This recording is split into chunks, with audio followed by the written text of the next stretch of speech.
Hello everybody and welcome to another episode. In today's episode I am going to show you how to replace the front brake pads from any Kia Sportage out there.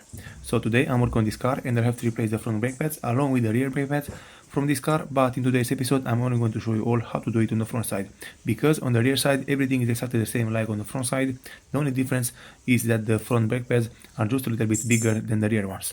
Otherwise everything is exactly the same, all the screws are exactly the same, and you'll have to follow the exact same technique like in the front side.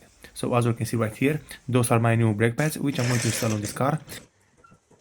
And after that you have to lift the car up in the air and remove the front wheel.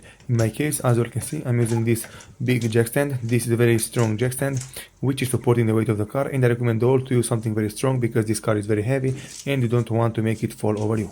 After that you have to remove the front wheel from the car, and in my case, as you can see, I'm removing the lug nuts using my impact gun. But if you don't have an impact gun, you don't have to worry about it, you can remove them using your normal wrench. After that, you'll have to remove the two screws which are securing the caliper mounted to the caliper mounting bracket, and you'll have to use a 16mm socket to remove them. In my case, those screws was very tight, but finally I was able to remove them using my hands. And if you are not able to remove them using your bare hands, I recommend all to turn the wheel into the opposite direction to create more space, and after that you can put a wrench or a breaker bar and unscrew the little screws which are securing the caliper mounted to the caliper mounting bracket. After that you'll have to lift it up, and in this way you'll have access to the front brake pads on this car.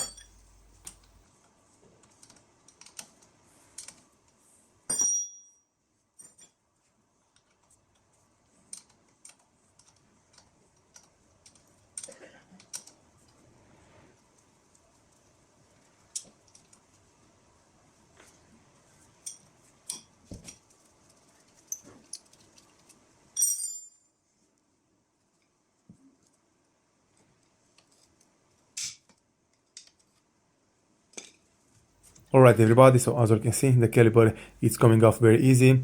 From what I can see, one of the pistons from the caliper have a broken seal, but it's not a very big problem for now. I will fix it in the future, and as you can see, the brake pads on this car was very worn out. I have to replace them as soon as possible. And also, after you remove the front brake pads from the brake disc, you'll have to remove the anti-rattler spring. You'll have those two metal parts, one at the top and one at the bottom, which you have to replace, or if you don't have new ones, you'll have to clean them very good and you'll have to install them back over the caliper mounting bracket.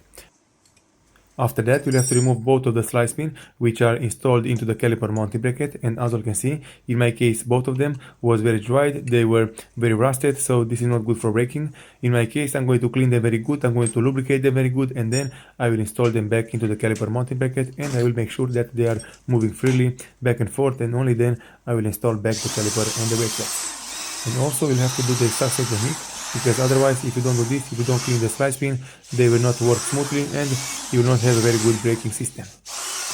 After that you have to take a wire brush. In my case, as you can see, I'm using this machine with the wire brush attached to it, and I'm going to clean the caliper mounting bracket. I'm going to clean the metal parts from the top and from the bottom, and then I'll have to install them back over the car with everything brand new and in a very good condition. Alright everybody, so as you can see, I cleaned the metal parts from the top and from the bottom, and now it's time for me to put them back on the car. And from here I have to install the slide pin, and I already cleaned them in my case, and this one with bare metal is going in the bottom, and the one with the bushing on it is going at the top part. So always remember, the slide pin with the bushing, with the rubber piece mounted over it, is going at the top part on almost any car out there. So as you can see, you have to lubricate them very good, you have to push them back and forth a few times until they are moving freely, and then you can go ahead and install the other parts of the car.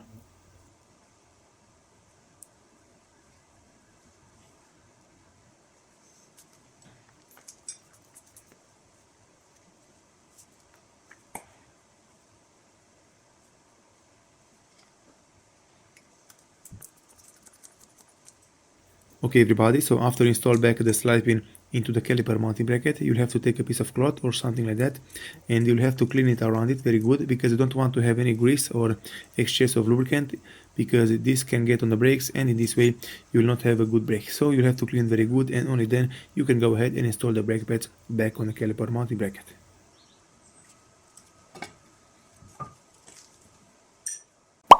Moving forward, the next step which you have to do is to push back the pistons inside the caliper. And normally you have to push both of them in the exact same time. And as you can see, the caliper from this car, it has two pistons. And if you want to push them back, you have to use a press like this one. This is a very inexpensive press. You can find it on the internet or on any auto part shop. And you have to buy it for yourself because it will help you in the future when you are working with brakes like this one. And after that, as you can see, you have to put back the worn out brake pad. You have to put it inside, and when you will push it from one side, it will automatically push the other side of the brake pad cylinder. So as you can see, if it's not working very easy, you can also help it with one hand, and in this way you will be able to push it back inside the caliper. As you can see, in my case, everything is finished. I pushed both of the pistons back into the caliper, and from here, the only thing which I have to do is to clean it very good. I will have to install the brake pads, and after that I have to put the caliper back on the caliper mounting bracket.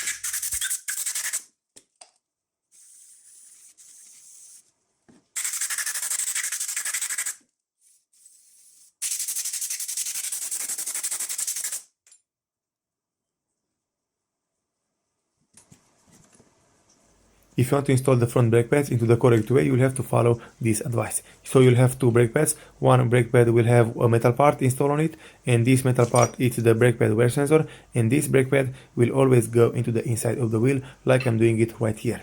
Then the other brake pad, it will go onto the exterior on each side. So as you can see, you'll have two brake pads with no metal part on it, and two brake pads with a metal part on it, and I mean with the brake pad wear sensor on it, and it will go always on the inside of the wheel. After that, you'll have to install back the caliper on the caliper mounting bracket.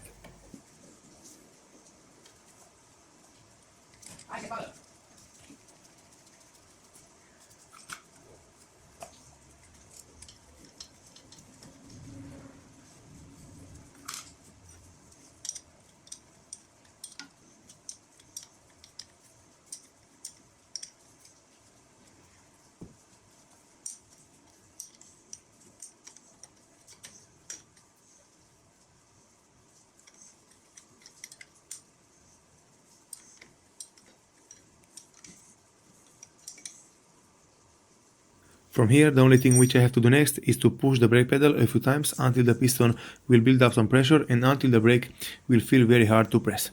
After that, I recommend all to clean the hub very good, and if you have, you can always use some copper paste over the hub, because in this way it will prevent it from getting rusted in the future, and it will also help you to remove the wheel very easy in the future.